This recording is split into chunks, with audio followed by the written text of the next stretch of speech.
Operação contra o tráfico internacional de drogas cumpre mandados de prisão preventiva no Brasil e na Europa. Homem é condenado por morte da esposa após esconder dela que era portador do vírus HIV. Eleições 2022, entidades do setor de tecnologia e inovação divulgam um documento com propostas para os candidatos ao governo do estado. No esporte, Escola da Grande Florianópolis quer descobrir talentos para o tiro com arco em Santa Catarina. E ainda, encontro reúne mulheres cooperativistas em Florianópolis. Está no ar o Band Cidade com Rodrigo Cardoso. Olá, uma boa noite para você. O Band Cidade começa hoje com a Operação Duplo Risco, deflagrada pela Polícia Federal. Os agentes cumpriram mandados de prisão preventiva no Brasil e na Europa, e mais de 80 ordens de busca e apreensão no Paraná, Santa Catarina e São Paulo. Polícia Federal!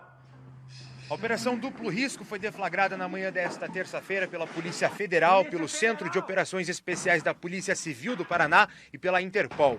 Uma ação conjunta para desarticular 3 organizações criminosas envolvidas no tráfico internacional de drogas. Foram cumpridos 80 mandados de busca e apreensão no Paraná, em Santa Catarina e em São Paulo.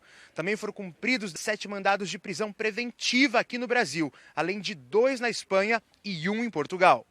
Os agentes já apreenderam armas, drogas e bens que juntos chegam a cerca de 6 milhões de reais. Segundo a polícia, os grupos criminosos aliciavam pessoas pobres e sem histórico criminal, com promessas de lucros exorbitantes. As chamadas mulas eram usadas para o envio de drogas ao exterior. Os principais destinos eram Europa, Ásia e Oriente Médio. Essas organizações criminosas aliciavam pessoas jovens e de boa aparência.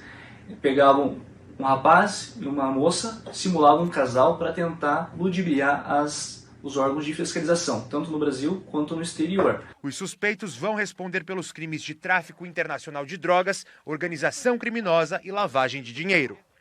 Outra operação da Polícia Federal, a Descontaminação 2, prendeu 2 pessoas e cumpriu mandados de busca e apreensão em Salvador, na Bahia, e em Balneário Camboriú, aqui em Santa Catarina. Foi a segunda fase da ação contra o tráfico internacional de drogas no porto da capital baiana. Na primeira fase, 8 pessoas foram presas na Bahia e em São Paulo. Os criminosos incorporavam funcionários do Porto de Salvador para inserir cocaína em contêineres que iriam para a Europa. As investigações já resultaram na apreensão de 3,5 toneladas de cocaína nos portos de Salvador e de Roterdã, na Holanda. Um homem foi condenado pela morte da esposa após transmitir o vírus da AIDS para ela. O crime ocorreu em Araranguá, no sul do estado. A vítima morreu em 2013 sem saber que tinha contraído o vírus do marido. Quem tem os detalhes é o Alex Barros, da TV Sul Catarinense. O homem foi denunciado pelo Ministério Público de Santa Catarina pelo crime de homicídio, por ter dado causa à morte da própria esposa ao lhe transmitir o vírus do HIV. Os jurados, seguindo a argumentação do Ministério Público, entenderam que o réu assumiu o risco de matar a esposa ao deixar de lhe informar que ele era soro positivo, o que a impediu de procurar o tratamento ideal. A mulher morreu em decorrência de complicações causadas pela AIDS, doença que contraiu durante os 10 anos em que fora casada com o réu e manteve relações sexuais com ele sem preservativo, pois não sabia do risco a que estava exposta. O réu deverá cumprir uma pena de 12 anos de reclusão em regime inicialmente fechado. O réu não foi denunciado por feminicídio, porque na época do crime não havia ainda sido aprovada a lei que prevê essa qualificatória. Na sentença, o juiz concedeu a possibilidade de o réu recorrer em liberdade, já que ele permaneceu solto durante todo o processo. A Polícia Rodoviária Federal apreendeu 155 mil maços de cigarros contrabandeados do Paraguai. A mercadoria foi apreendida na BR-470 em Ilhota. Os policiais perceberam que uma carreta com placas de Joinville e um carro com placas de Brusque saíram de forma brusca da rodovia ao avistarem a viatura em rondas. Logo depois, os motoristas abandonaram os 2 veículos em uma rua e fugiram para uma área de mata. Os cigarros contrabandeados foram localizados no compartimento de cargas do caminhão. A mercadoria está avaliada em R$530 mil. Estamos de volta com o Band Cidade para falar do prêmio Band Cidades Excelentes. A cada 1% de avanço no serviço de internet banda larga, cresce em 0,19% o produto interno bruto. Significa dizer que ter internet é ter desenvolvimento. Florianópolis está no topo do ranking das cidades com mais internet. Por aqui, 75% dos moradores têm acesso às redes. Pensar no desenvolvimento da cidade, na necessidade de melhorar a qualidade de vida, no crescimento econômico dos bairros, envolve muitos pilares da gestão pública. Entre eles, garantir à população acesso a tecnologias e informação. A internet banda larga é uma das estruturas importantes nesse sentido. Em média, os municípios brasileiros fornecem acesso à banda larga para cerca de 19% das residências, de acordo com os dados do Índice de Gestão Municipal calculado pelo Instituto Áquila, o IGMA. Os 5.570 municípios são monitorados hoje do ponto de vista de resultados. Baseado em fontes públicas e indicadores públicos, hoje conseguimos saber qual que é a melhor cidade ou quais são as melhores práticas em cidades até 30 mil habitantes, em cidades até 100 mil habitantes e cidades acima de 100 mil habitantes. Com os dados levantados pelo indicador IGMA, das 100 cidades com a população acima de 100 mil habitantes que possuem as melhores notas no pilar educação, 78% possuem acesso à banda larga fixa acima da média nacional. E Florianópolis vai além, está no topo do ranking, bem acima da média nacional, que é inferior a 20%. Hoje, a capital de Santa Catarina já atende 75% da população com acesso à banda larga. Esse número só não é maior pelas dificuldades de implantar estruturas nas áreas de vulnerabilidade social. A gente estava chegando praticamente no limite, né? Porque especialmente as regiões vulneráveis eram difíceis de ser acessadas e de receberem esse sinal por conta da dificuldade de acesso mesmo. Torres grandes, né? Dificuldade de se encontrar um lugar onde poder instalar uma torre que pudesse levar sinal de internet para essas regiões. Essa barreira deve ser ultrapassada e o atendimento ampliado em breve, já que a cidade foi uma das primeiras a ter a nova tecnologia 5G no país. Cidades como Florianópolis, que compreendem a importância dessa e de outras estruturas, fortalecem a capacidade de atrair investimentos e, com isso, ampliam os ganhos para a economia local, que depois retornam para a população em melhorias. Dados do Instituto de Pesquisa Econômica Aplicada, o IPEA, mostram que a cada 1% de avanço do serviço de internet banda larga traz um crescimento direto de até 0,19% do PIB. Esse número, somado a todos os outros eixos apontados pelo IGMA, fazem de uma cidade excelente. A Agência Nacional de Saúde Suplementar, a ANS, determinou que os planos de saúde cubram os testes para o diagnóstico da varíola dos macacos. Os detalhes ao vivo aqui no Band Cidade com o repórter Ronaldo Penido. Oi, Ronaldo, boa noite para você. Boa noite, Rodrigo. Boa noite a todos. O teste para o diagnóstico da varíola dos macacos, a Monkeypox, foi incluído no rol de procedimentos dos planos de saúde, incluído pela Agência Nacional de Saúde Suplementar, ANS. A medida consta em uma nova resolução normativa que foi aprovada ontem. De acordo com o Ministério da Saúde, foram registrados até o momento 7.019 casos e 2 mortes provocadas por varíola dos macacos em todo o país. Conforme a resolução, os planos deverão cobrir os testes dos beneficiários que apresentarem a indicação médica. O teste, o exame, é realizado a partir de amostras de fluidos coletados diretamente em lesões que são manifestadas na pele, usando um suave, um cotonete estéril seco.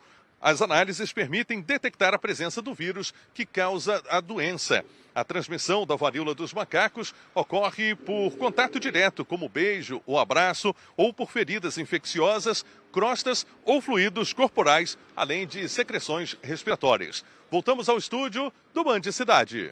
Obrigado, Ronaldo, pelas informações. Uma boa noite para você. E agora aqui no Band Cidade, o assunto são as eleições 2022. Olho no voto, olho na TV BV.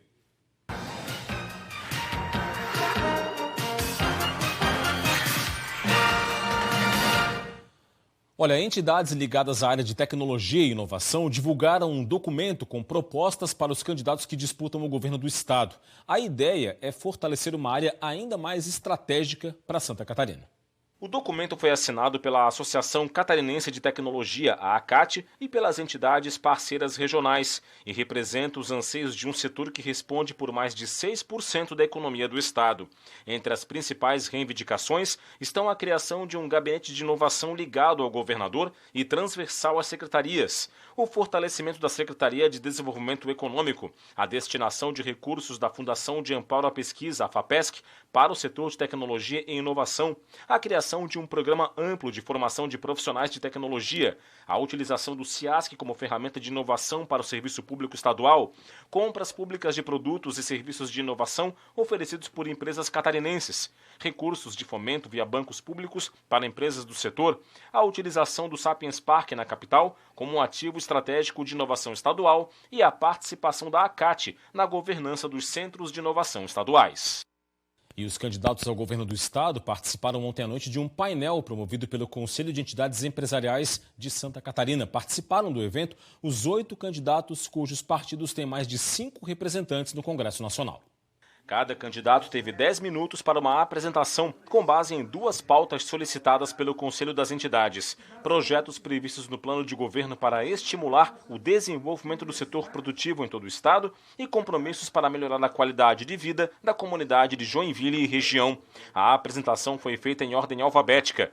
Para auxiliar na escolha dos tópicos abordados nas apresentações, o Conselho de Entidades enviou aos candidatos as bandeiras econômicas e sociais consideradas prioritárias para o setor produtivo e para a comunidade. Nós preparamos um manifesto para os candidatos e essa é a oportunidade deles se comprometerem com esse manifesto. Estar aqui para discutir os problemas e junto com os empresários, com as entidades representativas do povo de Joinville, encontrarmos as soluções. Eu vou governar horizontalmente com a sociedade.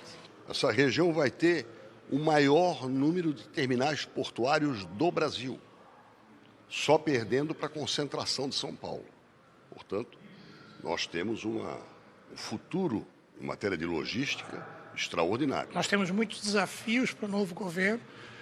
Joinville é a cidade economicamente mais forte, a mais populosa.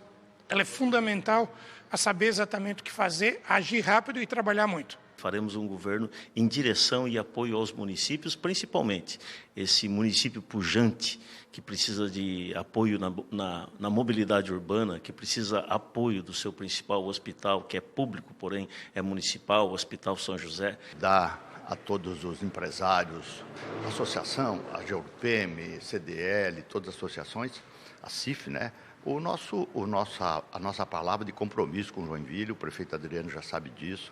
O nosso compromisso com Joinville continua, né? Então, para mim é muito importante, primeiro, vir aqui com esse tempo que me dão para prestar contas do que a gente já avançou em investimentos na região e assumir os compromissos de se manter alinhado, né, as boas práticas do nosso governo, para avançar em infraestrutura, em educação, em segurança pública. Joinville, assim como a região norte, o Vale do Itajaí, ao longo dos anos tem se mantido um pouco desprezada pelo governo do estado, em especial na questão da infraestrutura, que deve muito à cidade, à região. Nós viemos com uma proposta de enxugamento da máquina pública, diminuição de locação de prédios, de contratos com empresas terceirizadas, uso de tecnologia, para que o serviço chegue na ponta, mas com estrutural menor, que hoje é desnecessário e dada a tecnologia 5G e outras, né, telechamadas, enfim. Uma área de baixa pressão vai fazer o tempo mudar nesta quarta-feira em Santa Catarina. Detalhes agora para você na previsão do Band Cidade.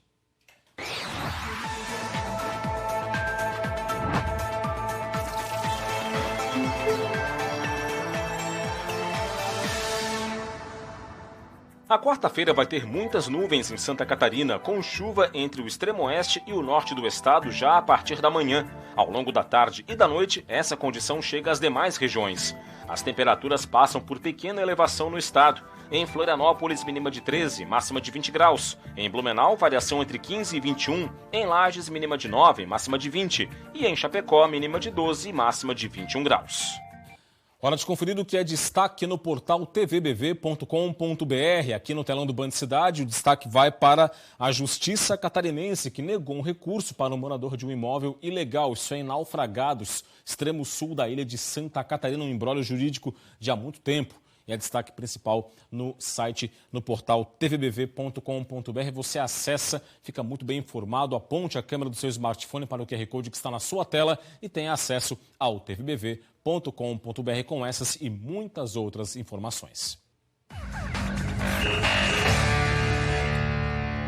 O Avaí se reapresentou ontem para os treinos com foco no próximo adversário pela Série A, o São Paulo. Jogo domingo na capital paulista. O time catarinense é o primeiro na zona do rebaixamento, 28 pontos. O técnico Lisca vai ter o retorno do volante Galdesani, que cumpriu suspensão contra o Atlético Mineiro, mas o zagueiro e volante Ranielli, suspenso pelo terceiro cartão amarelo, é desfalque certo. O goleiro Vladimir, com lesão no joelho, é dúvida. Olha, o tiro com arco, um esporte antigo que faz parte dos Jogos Olímpicos desde 1900, tem sido cada vez mais procurado e aqui em Palhoça, na Grande Florianópolis, não é diferente. Um esporte olímpico que exige muita coordenação, concentração, preparo físico e mental e, claro, foco. E isso tudo não falta para os atletas do tiro com arco. A gente tenta não só promover a parte desportiva, mas também toda a questão de disciplina, de coisas que vão trazer pontos positivos para o futuro. Porque eu tenho problema de falta de atenção, fazendo tiro com arco, consegui melhorar muito esse problema. Manter a concentração, foco, disciplina, né, tanto aqui quanto para a vida dele fora. O objetivo do esporte é simples, atingir o mais próximo possível o centro do alvo. E esses 4 dá para dizer que estão com a mira em dia.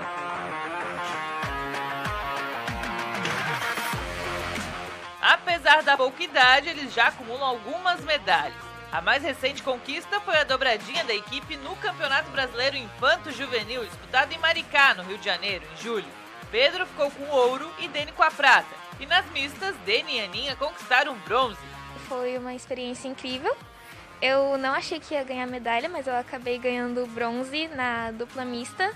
E eu conheci várias pessoas e foi incrível. Todo mundo tinha o mesmo objetivo, atirar, parecia uma família gigantesca. Uma experiência muito divertida, teve muita pressão na final, foi bem legal. Até porque eles sabem muito bem o que querem pro futuro. Olimpíadas. Eu pretendo seguir carreira, pretendo ir para as Olimpíadas um dia. Foi melhor, né? Olha, o encontro que reúne mulheres que fazem parte de cooperativas em Santa Catarina vai até o fim dessa semana. Elas representam a força de metade do público que faz parte desses grupos que se organizam para ampliar a força da economia. A abertura do evento encantou mulheres de Santa Catarina. O 17º Encontro Estadual de Mulheres Cooperativistas reuniu pessoas de todas as regiões do estado para celebrar a participação cada vez maior das mulheres no cooperativismo catarinense. O evento foi organizado pelo Serviço Nacional de Aprendizagem do Cooperativismo no estado de Santa Catarina. Fortalecer cada vez mais o nosso cooperativismo de Santa Catarina. E através da mulher a gente está conseguindo com certeza esse desenvolvimento e esse crescimento do cooperativismo. Esse não é qualquer encontro. As mais de 500 cadeiras deste evento são ocupadas por mulheres que possuem algum projeto ou vínculo com cooperativas. O encontro promete uma série de atividades para o público feminino, mas a grande aposta do evento são as trocas. Essas mulheres poderão trocar experiências, compartilhar ideias e incentivar projetos. A ideia é que todas saiam daqui inspiradas. Suzana integra uma cooperativa há mais de 10 anos e trouxe para o evento outras 70 mulheres. Esse ano a gente tem mulheres que estão vindo pela primeira vez no encontro, assim, estão encantadas. Acredito que elas voltem assim renovadas, com uma energia, uma nova visão até do que elas vão ouvir, do que elas vão aprender, do que elas vão compartilhar aqui também. Fernanda é uma dessas mulheres. Ela trabalha em uma cooperativa de Videira, meio oeste do estado, e é a primeira vez que ela participa do evento. E depois, no ônibus, no hotel, enfim, nos encontros, vai acontecer essas trocas, né? Das oficinas. Eu aprendi isso, eu aprendi aquilo.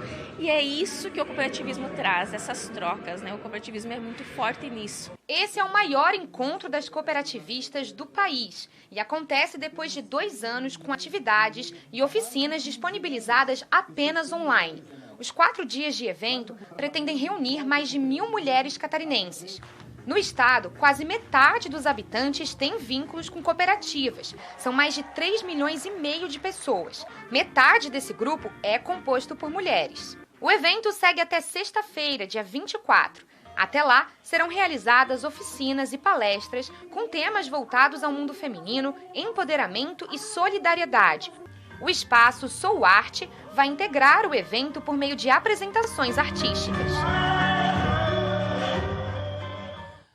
E é isso, ficamos por aqui com o Band Cidade. As reportagens de hoje estão no nosso portal tvbv.com.br, que amanhã vai ter novidades, você não pode perder, hein? Vem aí o Jornal da Band. Você fica agora com as notícias do Brasil e do mundo. Uma ótima noite para você, obrigado pela audiência, um forte abraço e até amanhã. Tchau, tchau.